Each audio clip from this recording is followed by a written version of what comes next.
Assalamualaikum warahmatullahi wabarakatuh. Bismillahirrahmanirrahim. Alhamdulillahirabbil alamin.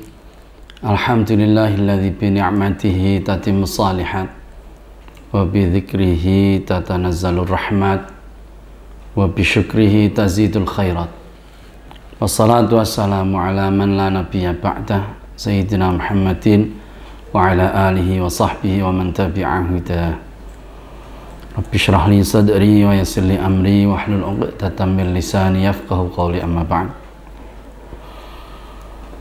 Hadirin wal hadirat, para pemirsa yang kami hormati, alhamdulillah pada kesempatan sore hari ini kita bisa bersama-sama hadir dalam majelis online yang diselenggarakan oleh Lembaga Dakwah Nahdlatul Ulama dalam rangka mengaji secara online selama masa Ramadan.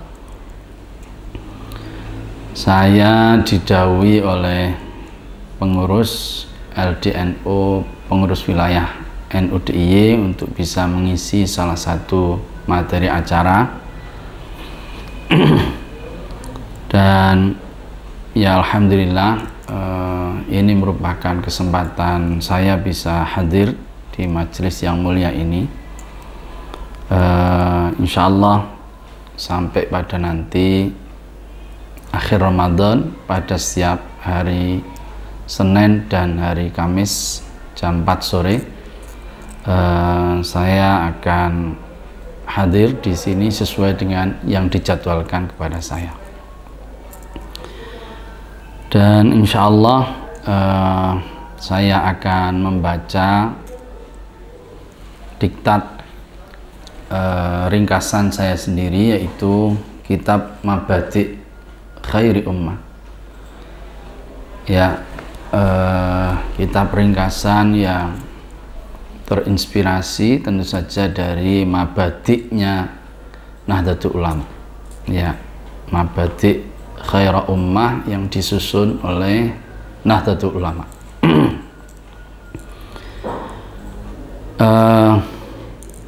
Kitab ini sesuai dengan namanya iktibas sebenarnya dari ayat Quran yang ada pada surah Ali Imran ayat 110. A'udzubillahi minasyaitonir rajim. Kuntum khaira ummatin ukhrijat linnasi ta'muruna bil ma'rufi wa tanhauna 'anil munkari wa tu'minuna billah walau aman ahlul kitabi lakana khairan lahum minhumul mu'minuna wa aktsaruhumul fasiqun.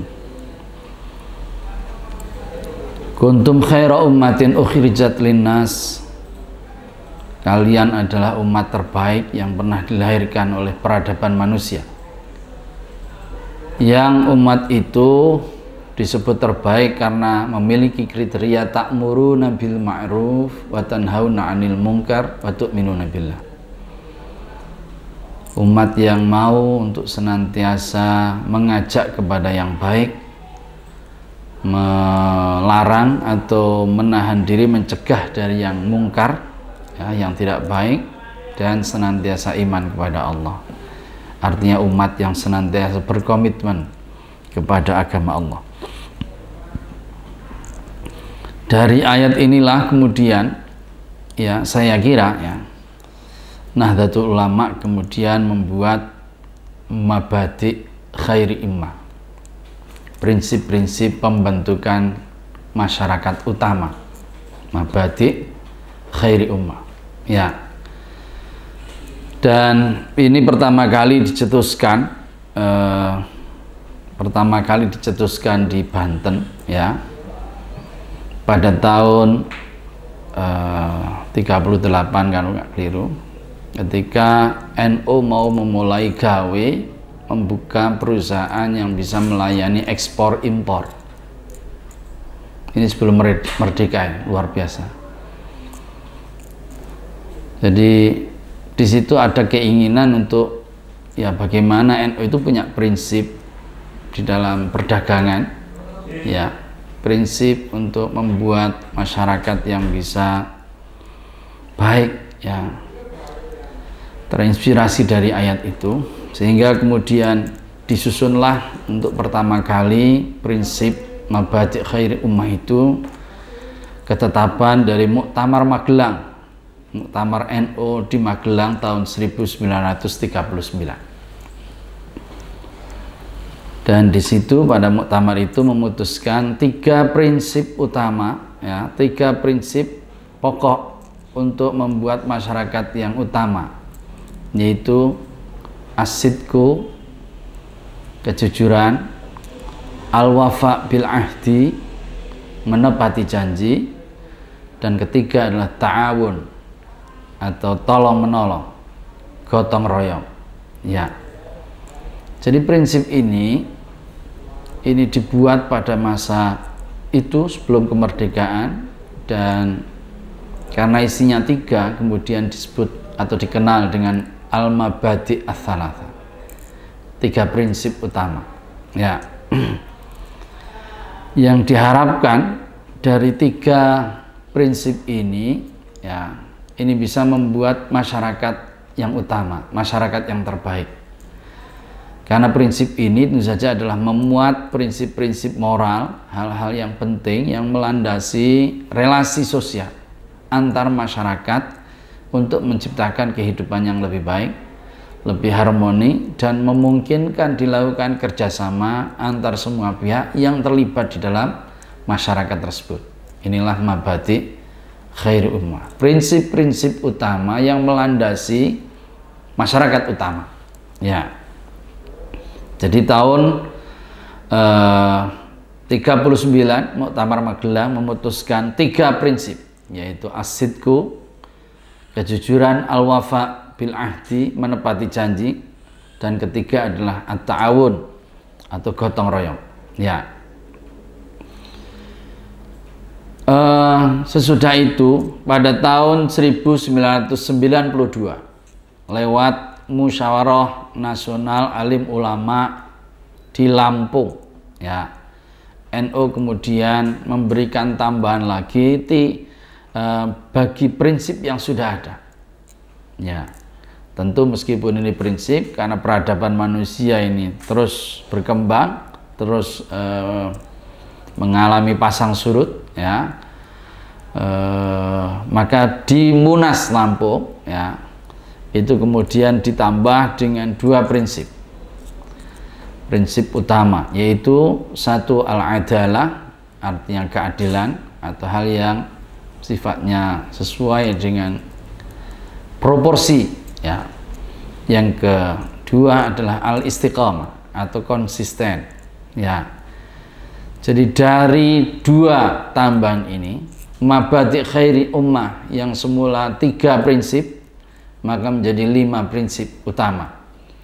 5 prinsip utama bagi pembentukan masyarakat utama, masyarakat teladan, yaitu al-adalah, al-istiqamah, dan tentu saja as-sidqu, al-wafa bil ahdi, dan at-ta'awun ya. Saya tidak ingin lebih jauh membahas tentang analisis mengapa ini ditambahkan 2. Saya kira waktunya tidak tepat untuk membahas analisis seperti itu terkait dengan sosio politik yang berlaku pada zaman tahun 39 dan tahun 92 tentu saja berbeda. Sebelumnya kalau 39 itu pra kemerdekaan, pada tahun 92 kita harus tahu bahwa itu sudah masa pembangunan, sudah masa katakanlah khitoh ya. Jadi berbeda. Dari situ kemudian saya terinspirasi ya, membuat satu ringkasan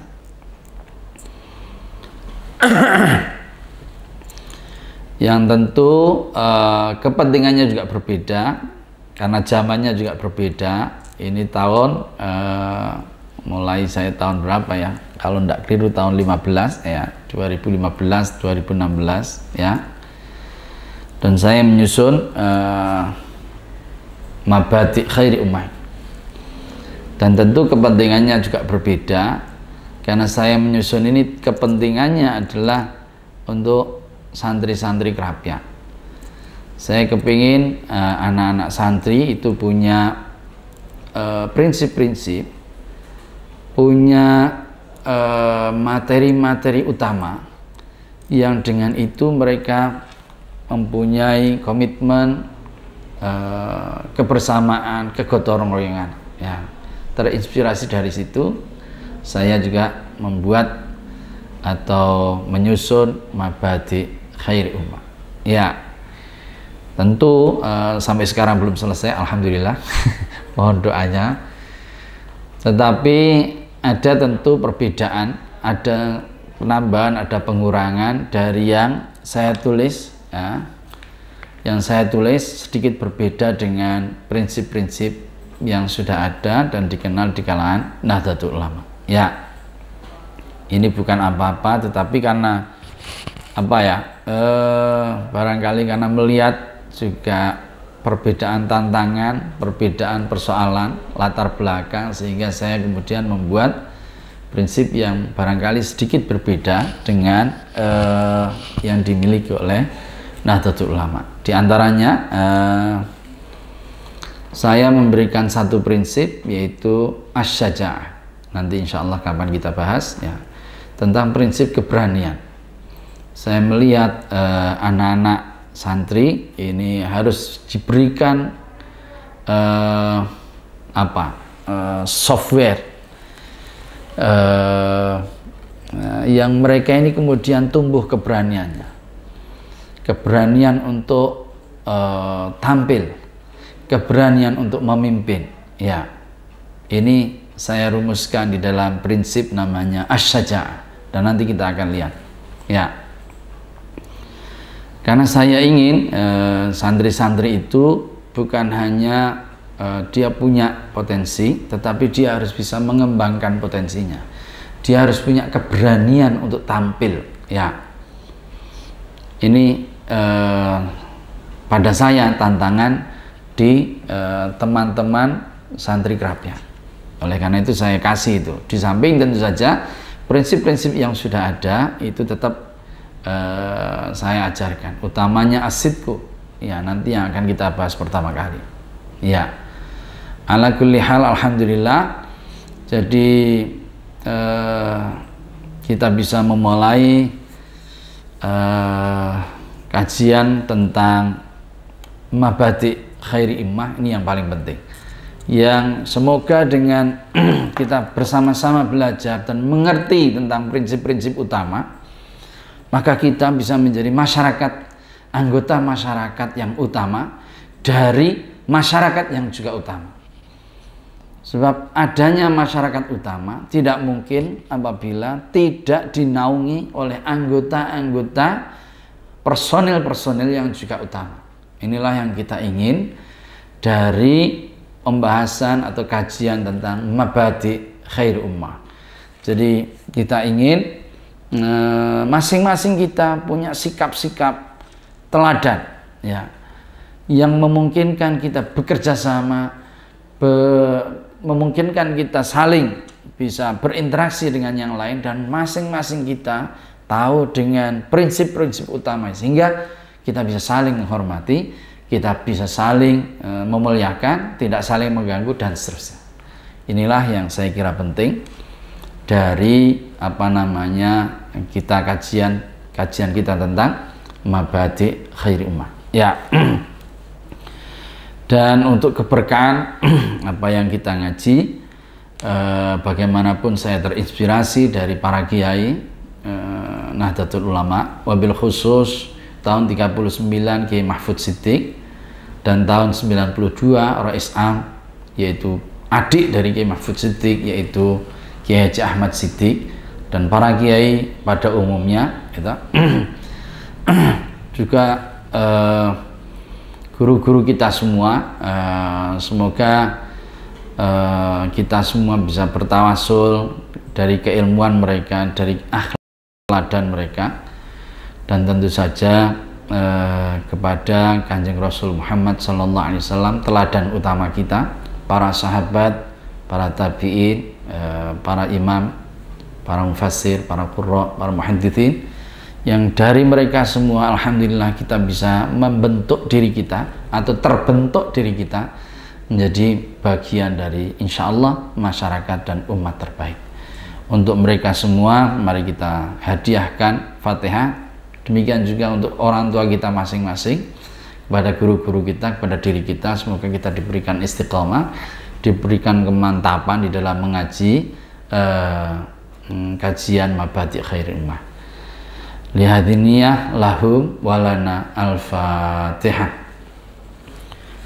Bismillahirrahmanirrahim. Alhamdulillahirabbil alamin arrahmanir rahim maliki yaumiddin.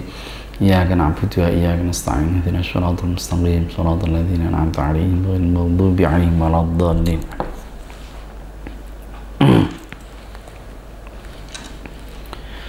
Bismillahirrahmanirrahim. As-sidqu.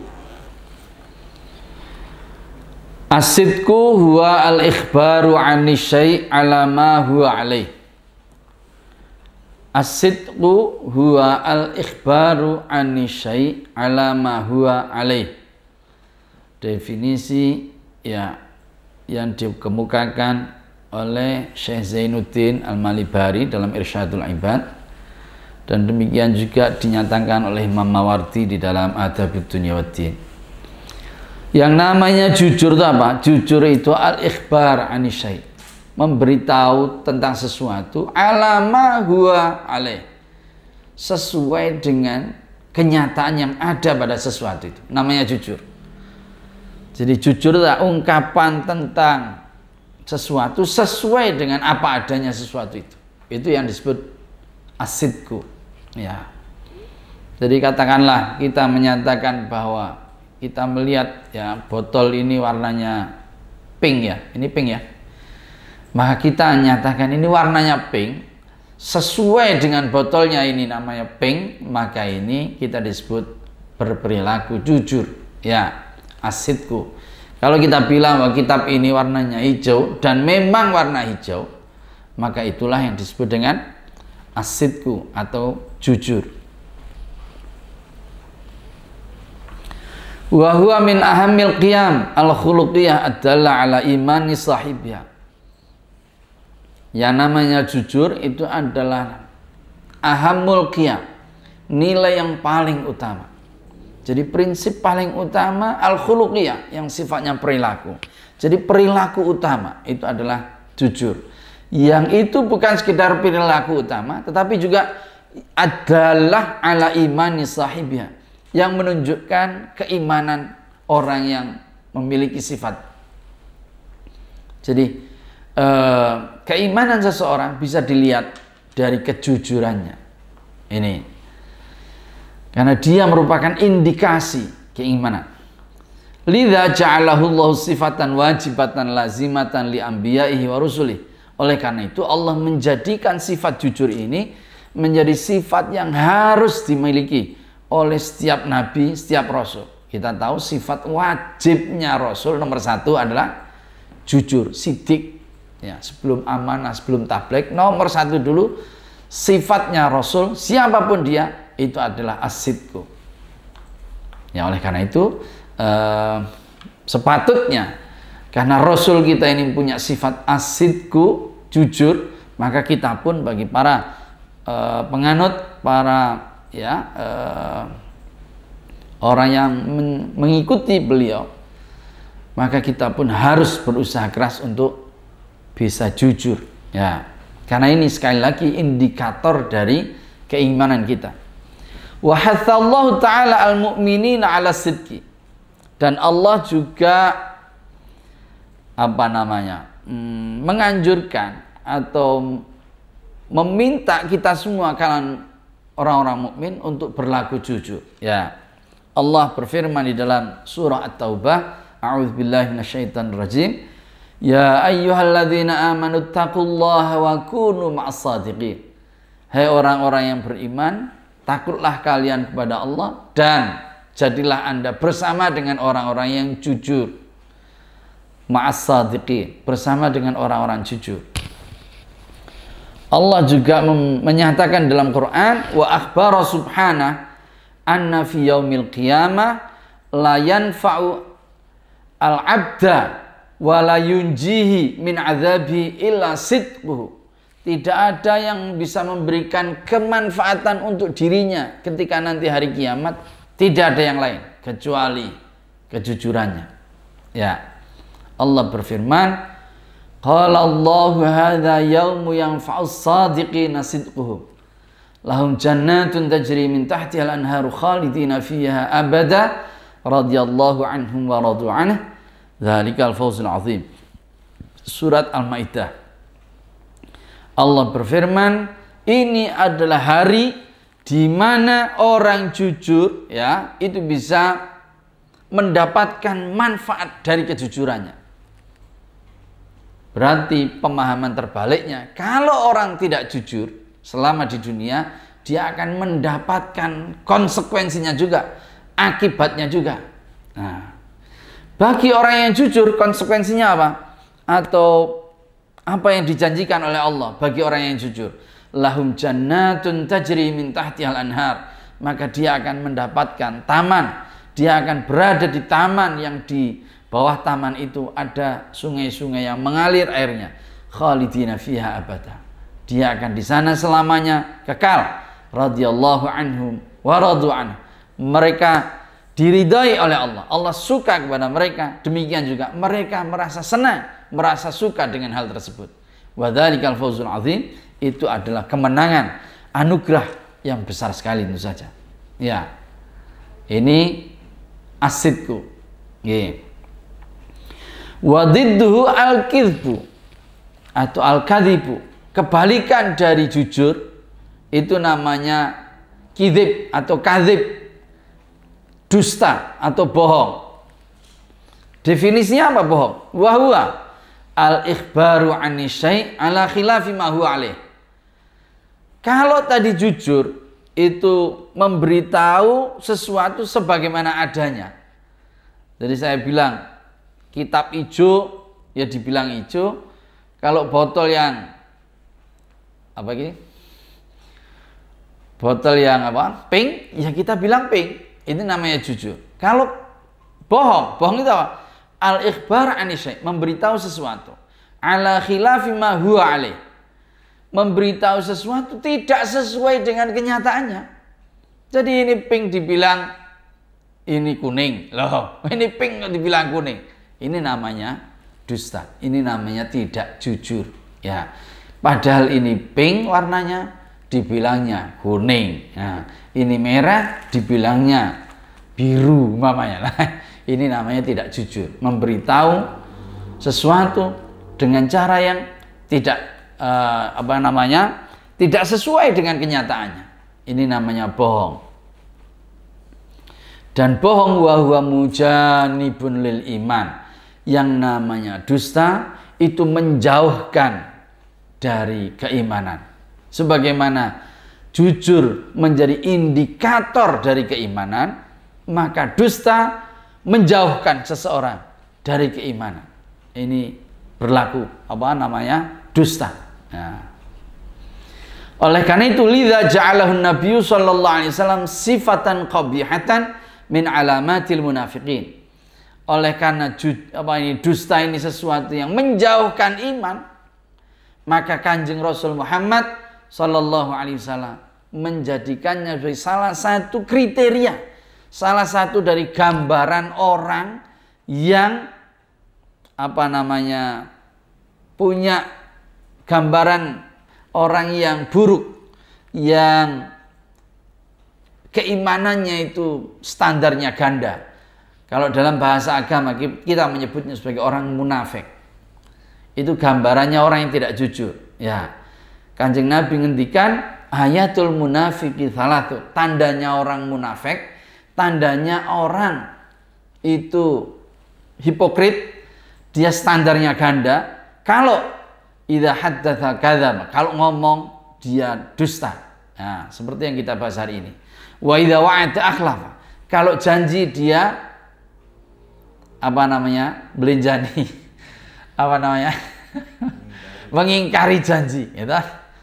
Wa idza tumina khana. Kalau diberi tugas dia khianat. Dia tidak menjalankan tugas. Ketika diberi tugas dia bilang iya, tetapi ketika tugasnya sudah memanggil dia khianat. Dia tidak mau bertugas. Itu namanya munafik. Tandanya 3 kata Nabi tadi. Dan salah satunya itu adalah dusta. Orang yang dusta, tanda bahwa dia itu orang munafik. Wa qassamallahu an-nasa ila mu'minin shadiqin wa munafikin kadzibin. Besok di hari kiamat Allah juga hanya akan memberikan pembagian orang itu cuma dibagi 2. Orang yang mukmin, ya, orang yang tidak mukmin, ya, orang yang yang munafik, orang yang standarnya ganda tadi. Allah berfirman dalam surah Al-Ahzab, liyajziyallahu shadiqina bisidqihim wa yu'adzibal munafiqin. Allah akan memberikan ganjaran kepada orang yang jujur sebab kejujurannya, wa yu'adzibal munafiqin, dan Allah akan menyiksa orang munafik sebab kedustaannya, sebab orang ini bikin bohong. Ya. Nabi juga ngendikan, ini diantara pentingnya jujur, ya. Ini kita belum masuk tentang materi, ya, kita masih pengantar jujurnya. Wa qala sallallahu alaihi wasallam, da' ma yaribuka ila ma la yaribuk, fa innal kadhiba ribatun wasidqa tumakninatun. Tinggalkan apa yang meragukanmu dan kepada sesuatu yang tidak meragukanmu, sesuatu yang Anda mantap di situ. Apa itu yang meragukan? Yang meragukan adalah dusta, yang membuat tenang adalah kejujuran. Ini hadis rawahu Tirmidzi wa Ahmad anil Hasan ibni Ali radhiyallahu anhu. Ya. Saudara-saudara, mari sekarang kita melihat, sesudah kita belajar tentang definisi jujur, definisi dusta, dan bagaimana kelompoknya orang yang jujur yaitu orang mukmin, dan kelompoknya orang yang dusta yaitu orang-orang munafik, ya, orang-orang yang tidak mengakui dengan kenyataan yang sebenarnya. Sekarang mari kita lihat akibat diantaranya kalau orang tidak jujur. Wal kidhbu itu jima'u kulli syarrin wa aslu kulli dhammin lisu'i awaqibihi wa khubuthi nataijihi. Yang namanya dusta itu adalah jima'u kulli syarrin. Pengepul atau terminal. Pengepul ya bahasa. Jadi pengepul artinya jadi sumber segala kejelekan. Ya, sumber, betul. Jadi yang namanya dusta itu sumbernya elek, itu dusta. Wa aslu kulli dhammin. Inti dari setiap celaan itu adalah dusta. Ya. Kedustaan itu adalah sumbernya kejelekan dan pokok setiap celaan. Ya. Dicela apa saja itu, kalau dicelanya itu soal bohong, soal dusta, itu celaan yang paling parah, paling menyakitkan, ya. Dan kenapa dusta itu menjadi inti dari keburukan? Karena lisu i'awaqibi, karena buruknya akibat yang dihasilkan dari dusta. Wa khubuthi nataiji, dan ya buruk kotornya hasil yang dihasilkan dari dusta ini. Kenapa? Fahuwa yuntiju al-baghdha. Karena yang namanya dusta itu bisa mengakibatkan baghdha, kemurkaan, kemarahan. Wal baghdha ta'ulu ilal adawa. Yang namanya kemarahan bisa menjadikan orang bermusuhan. Ini. Jadi urutannya begitu. Kalau orang ini dusta, maka dia akan bikin mangkel orang lain. Dan sebab bikin mangkel itu, maka akan berlaku permusuhan. Bahasa Jawa ini jodaan atau gelut. Nah, perkelahian dan seterusnya ya. Ini ngaji nggak ada santrinya, ini repot. Qala sallallahu alaihi wasallam, Nabi ngendikan, alaikum bisidqi fa inna sidqa yahdi ilal birri. Kalian harus berlaku jujur sebab kejujuran itu menunjukkan kepada kebaikan. Wa innal birra yahdi ilal jannah, dan kebaikan itulah yang bakal menuntun kita ke surga. Jelas. Wa iyyakum wal kadzib, jangan kalian berlaku dusta. Kenapa? Fa innal kadzib yahdi ilal fujur. Yang namanya dusta itu mengajak kepada kejahatan. Wa innal fujura yahdi ilan nar, dan kejahatan menuntun kita kepada neraka. Rawahul Bukhari wa Muslim. Ya. Ini bahayanya orang melakukan kedustaan. Jadi kita bisa dituntut menuju neraka. Wa yakfi fi fadilati sidqi annallahu wasafal anbiya bisiddiq. Kita tahu keutamaan dari jujur itu diantaranya Allah memuji para rasulnya dengan dinyatakan sebagai orang-orang yang jujur, siddiq ya. Umpamanya Allah memuji Nabi Ibrahim. Allah berfirman, wadhkur fil kitab Ibrahim innahu kana siddiqan nabiyya. Ya, ingatlah tentang Nabi Ibrahim. Beliau orang yang jujur. Beliau nabi dan beliau seorang yang jujur. Pujian kepada Nabi Ibrahim. Demikian juga pujian kepada Nabi Ismail. Pujian kepada Nabi Idris dan seterusnya. Ini pujian-pujian kejujuran yang diberikan oleh Allah kepada para nabi. Kita lanjutkan. Wasidku minal fadail wal usus allati tubna 'alaihal mujtama. Ini yang masuk pada materi utama. Yang namanya sifat jujur adalah minal fadail, termasuk dari sifat-sifat utama, perilaku utama.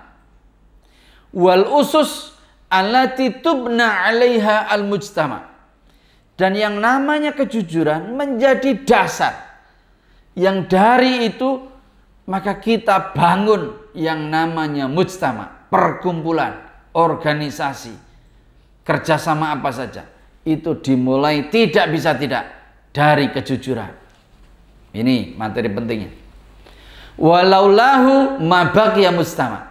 Andai tidak ada kejujuran, tidak ada satupun persekutuan, tidak ada satupun perkumpulan, tidak ada satupun organisasi, bahkan tidak ada suami istri bila tidak ada kejujuran, tidak ada keluarga bila tidak ada kejujuran, dan seterusnya dan seterusnya. Jadi kejujuran inilah yang menjamin adanya perkumpulan. Kejujuran inilah yang menjadi dasar organisasi. Ini kejujuran. Oleh karena itu fahuwa daruratun min daruratil mujtama al-insani. Yang namanya jujur itu adalah satu hal yang prinsip utama dari masyarakat. Prinsip utama perkumpulan itu adalah kejujuran. Idh bihi yartabitu kullu sya'nin min syu'unil hayat. Karena dari kejujuran maka kita bisa mengkaitkan berbagai hal. Wa bi tata'allaqu kullu maslah min masahil mujtama. Dari sini kita bisa ya, berkreasi, kita bisa membangun, kita bisa membuat apa saja. Itu kalau dasarnya kejujuran. Nggak usah jauh-jauh membuat mujtama apa enggak. Membikin rumah saja tanpa kejujuran tidak akan mungkin. Membikin apa saja tanpa dilandasi sikap jujur tidak akan pernah ada. Yeah. Kenapa kejujuran sedemikian penting di dalam sebuah komunitas?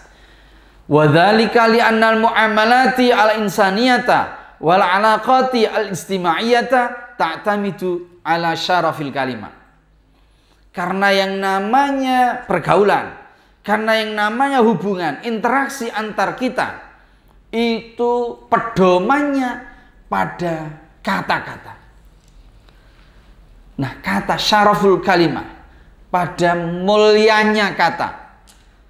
Jadi kata-kata ini harus sesuatu yang terhormat, yang mulia, gitu. Ini supaya bisa terjadi pergaulan antar manusia. Falaula thiqatu bisyarafil kalimah la tafakkakat mu'dhamur rawabit al-ijtimaiyah bainan nas. Kalau tidak ada kepercayaan, kalau kata-kata ini tidak bisa dipercaya, tidak bakal itu ada yang namanya komunitas, tidak bakal yang namanya masyarakat, tidak ada yang namanya keluarga, perkumpulan apapun, negara, tidak ada. Ya, jadi bahasa Jawanya mulo bukan ini, dari kata-kata, kata-kata yang mulia, kata-kata yang bisa dipercaya. Dari situ maka kita akan ada pergaulan, ada keterikatan dengan sesama kita. Tanpa itu tidak ada kumpulan apapun dia. Qala Abu Hatim, Imam Abu Hatim ngendikan begini. Innallaha jalla wa ala faddala al-lisan ala sairil jawarih. Allah mengutamakan mulut kita dibanding dengan anggota badan yang lain. Allah sedemikian memuliakan mulut kita dibanding anggota tubuh kita yang lain. Wa rafa'a darajatah. Allah juga mengangkat derajat mulut kita ini. Wa abana fadilata. Allah juga menjelaskan keutamaan dari mulut. Bi an antaqahu min baini sa'iril jawab tauhid. Bagaimana? Di antaranya Allah mensyaratkan orang yang mentauhidkan Allah itu harus berani menyatakannya melalui mulut, melalui lisan dia. Jadi kita bersyahadat itu harus dinyatakan al-iqrar. Jadi tasdiqun bil qalbi, harus kita yakini di dalam hati, wa iqrarun bil lisan, harus nyatakan asyhadu alla ilaha illallah wa asyhadu anna muhammadar rasulullah. Kalau diam saja tidak sah syahadat. Jadi saya mau kalau ada orang saya mau masuk Islam, ya syahadat. Oh saya yakin, sudah yakin syahadat. Enggak, itu tidak bisa. Jadi syahadat harus diikrarkan, harus dinyatakan. Lah kalau nggak bisa Pak, kalau orangnya bisu, ya harus pakai isyarat. Tapi inilah maksudnya, pentingnya mulut. Allah tidak menganggap syahadat seseorang bila tidak dinyatakan melalui mulut. Coba. Ini saking pentingnya mulut, ya. Allah mengutamakan mulut kita dibanding dengan anggota tubuh kita yang lain, kata Imam Abu Hatim. Fala yuhibbu lil aqil ayu awida alatan khalaqaha Allah linnutqi bi tauhidi bil kidz. Jadi karena mulut ini mendapatkan kedudukan yang luar biasa, diberi derajat yang hebat oleh Allah, maka Allah tidak suka kalau kita menggunakan mulut ini dengan mengucapkan hal-hal yang jelek. Kenapa? Karena mulut ini menjadi syarat kita untuk bertauhid, bersyahadat. Maka tidak patut kalau mulut ini kita gunakan untuk ngomong yang dusta utamanya, ngomong yang tidak sesuai dengan ya komitmen kesyahadatan kita. Ini bal yuhibbu alaih al-mudawamata biri'ayati biluzumi sidqi. Allah justru senang kalau kita membiasakan menjaga mulut kita untuk berkata yang jujur. Li'anna lisan yaqtadi ma'uwida. Dan memang mulut kita ini terbiasa dengan apa yang biasa kita omongkan. Nah, in sidqan fasidqan wa in kadziban fakadziban. Kalau kita biasa ngomong jujur, maka yang keluar senantiasa kejujuran. Tapi kalau mulut kita ini biasa dusta, itu yang bakal kena, yang bakal keluar itu adalah kedustaan. Ini mulut kita. Jadi mulut kita ini penanda kita, dan ini menjadi tanda kita ini biasanya apa. Kalau kita biasanya itu ngomongnya baik, nah itu mulut kita sudah ketahuan. Kalau kita biasa ngomongnya itu buruk, ya miso-miso, ya sudah, itu kok ada orang miso, ya sudah kebiasaannya miso-miso begitu. Ini ada penyair menyatakan qala syair Awit lisanaka qaula sidqi tahdhabi. Innal lisana lima awwatta mu'tadu. Jadi biasakanlah mulutmu itu ngomong yang jujur. Anda akan mendapatkan keuntungan dengan itu. Sebab Anda ngomong jujur, Anda akan untung. Wa innal lisana lima awwatta mu'tad. Kenapa? Karena mulut kita itu terbiasa dengan apa yang kita biasakan. Kalau kita biasa misuh-misuh, ya yang keluar ya misuh-misuh. Tapi kalau kita biasa jujur, ngomongnya baik, ya kita akan senantiasa ngomong baik. Ya. Dan ini luar biasa, saudara-saudara. Ya. Bukan hanya pada saat, Masya Allah, ya, pada saat normal. Kita punya banyak riwayat cerita-cerita dari para kiai. Ketika mereka menjelang wafatnya, mereka nggak sadar, tapi tangannya bergerak seperti menghitung tasbih, dan mulutnya ikut gerak. Kalau biasanya tasbih subhanallah, subhanallah, ya mereka akan subhanallah, subhanallah. Kalau biasa sholawatan, ya mereka akan biasa sholawatan. Ini. Lah kalau biasanya nanti itu misuh-misuh, na'udzubillahi min dzalik, mati dengan cara misuh-misuh. Jadi ini kalau terkenal begitu kan repot. Matinya dalam keadaan gimana? Misuh-misuh. Gitu. Na'udzubillahi min dzalik. Ya. Ini saudara-saudara. Jadi kejujuran itu menjadi landasan, dasar dari kesepakatan-kesepakatan, dasar dari adanya mujtama, adanya komunitas, perkumpulan. Ini harus ada kejujuran. Kalau tidak ada kejujuran, itu tidak akan pernah ada perkumpulan. Lah kok perkumpulan banyak orang? Tidak ada yang namanya suami istri, tidak ada. Tidak ada istri yang senang dihapusi itu. Tidak ada. Tidak ada suami yang suka dibohongi, nggak ada. Ya. Kalau itu berlaku begitu, pasti nanti akan pisah. Itu tinggal nunggu waktu saja. Nauzubillahi min dzalik. Ya. Kita lanjutkan apa faedahnya jujur. Qala Umar bin Khattab. Amirul Mukminin Umar bin Khattab ngendikan radhiyallahu an. La ayyadhani as-sidqu wa qalla ma yad'u ahabbu ilayya min ayyarfa'ani al-kadhib wa qalla ma yaf'al.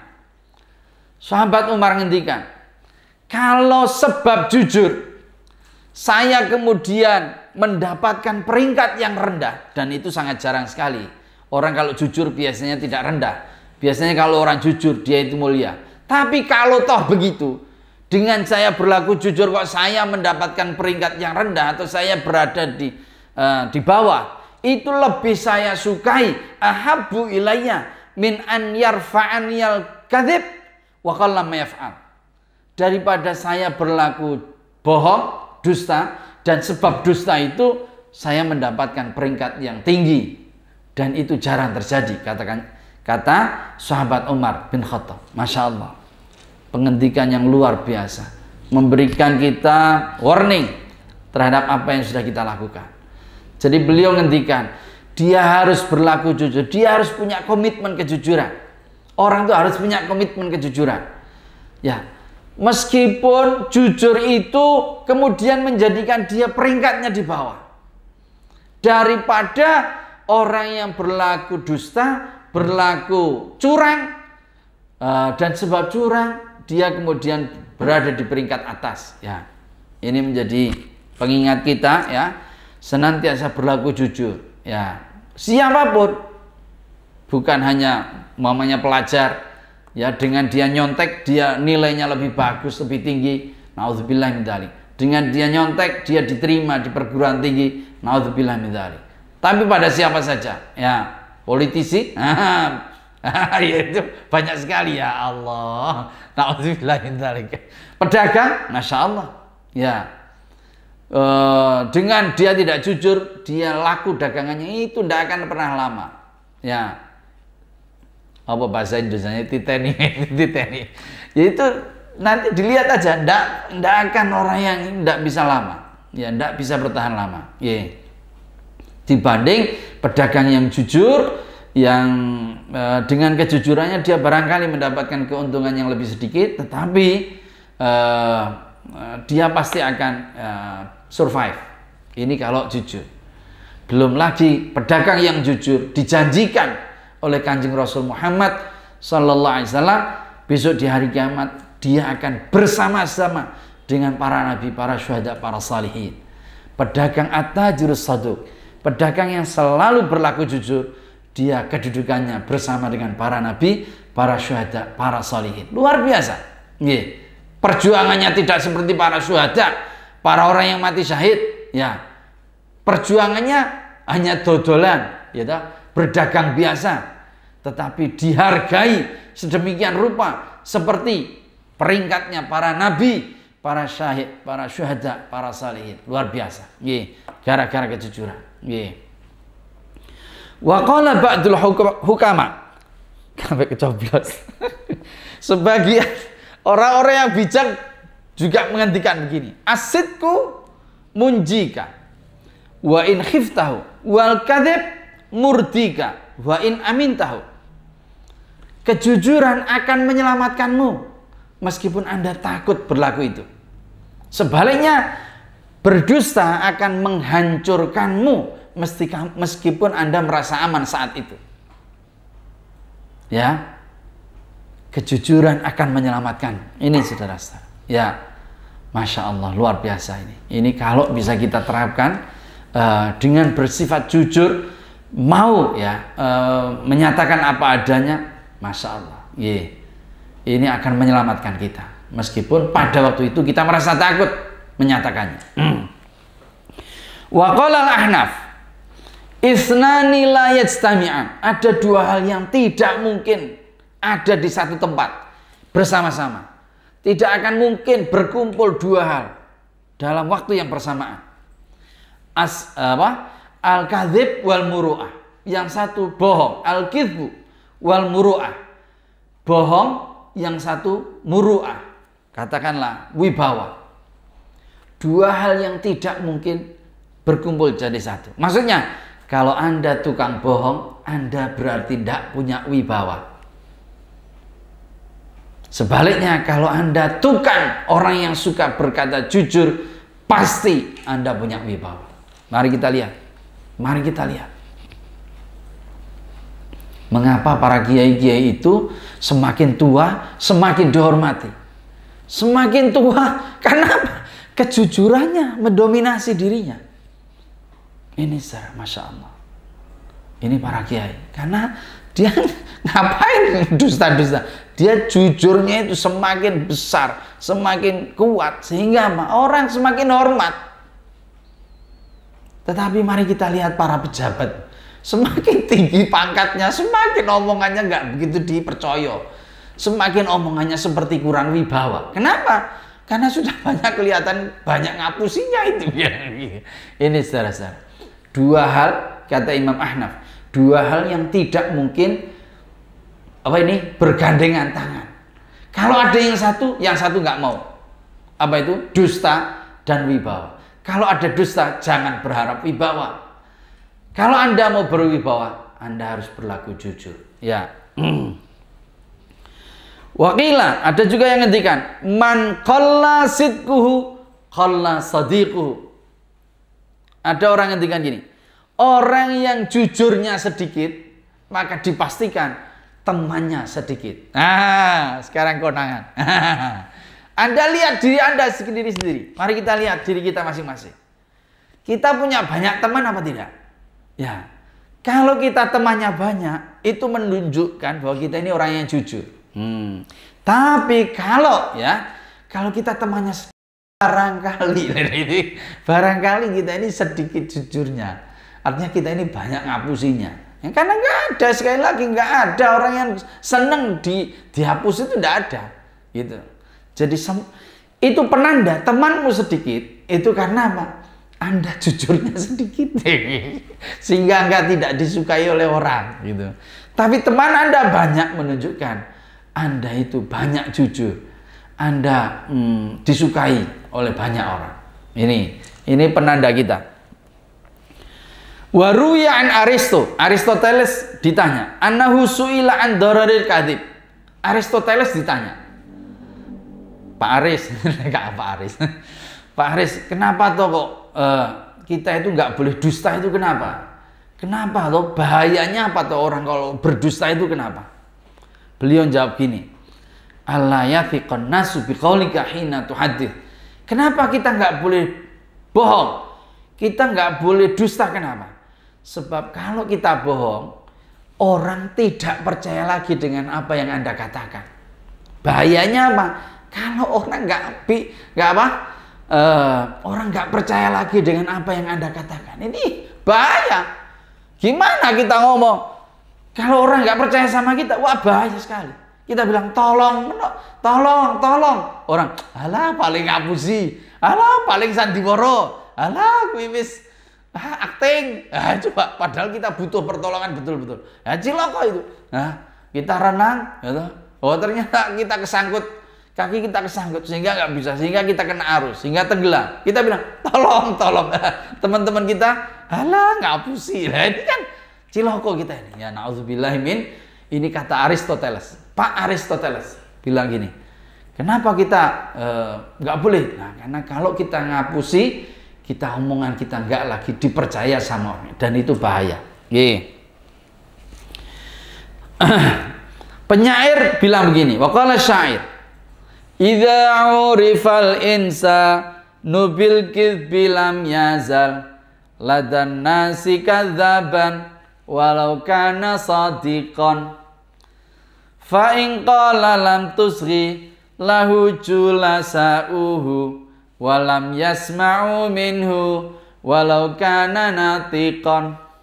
Idza urifal insanu bil kidbilanya, kalau orang sudah ketahuan pernah bohong, lam yazal ladan nasi kadzaban walau kana sadiqan.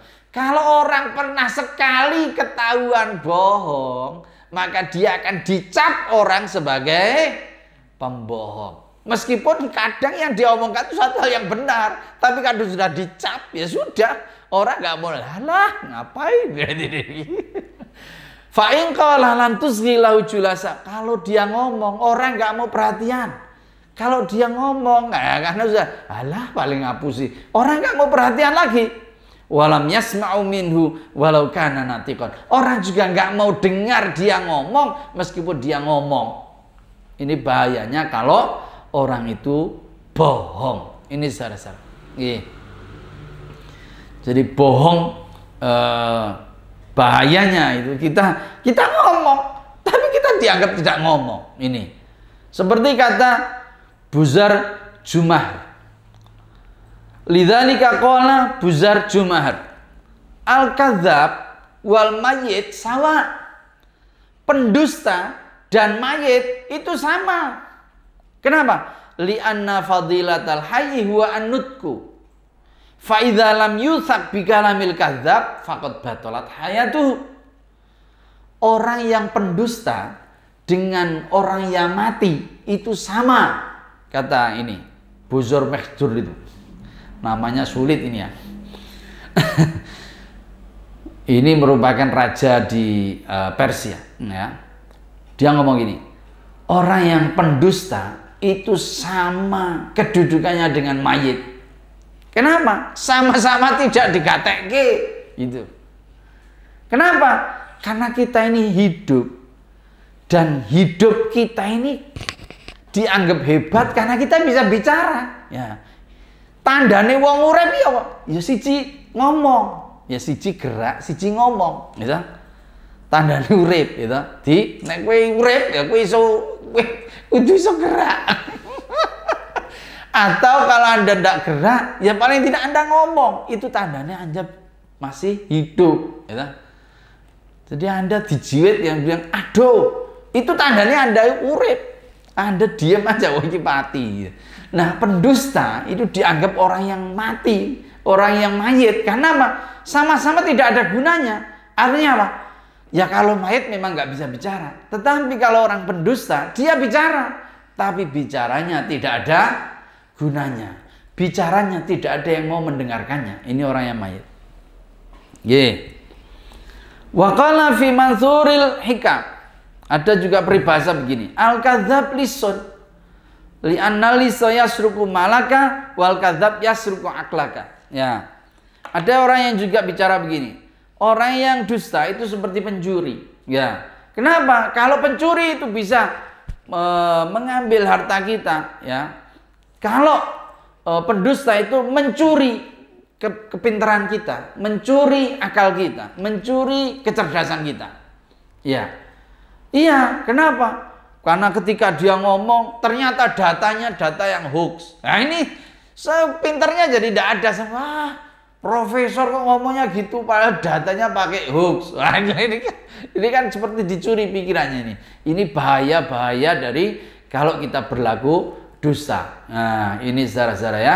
Jadi hari ini kita belajar banyak sekali, ya Allah, banyak sekali tentang kejujuran dan kedustaan. Insya Allah masih banyak. Ya, kita akan bahas tentang keutamaan orang yang berlaku jujur, tentang macam-macam jujur, tentang macam-macam dusta. Yang dusta itu bagaimana saja, apa saja dusta itu, dan apa saja dusta yang diperbolehkan oleh agama. Ya, insya Allah kesempatan Kamis yang akan datang kita akan lanjutkan, dan sore ini saya kira sudah kita cukupkan sekian ya, dan semoga bisa difahami dengan baik, semoga bermanfaat, dan mari pengajian online kita sore hari ini kita akhiri bersama-sama dengan membaca hamdalah.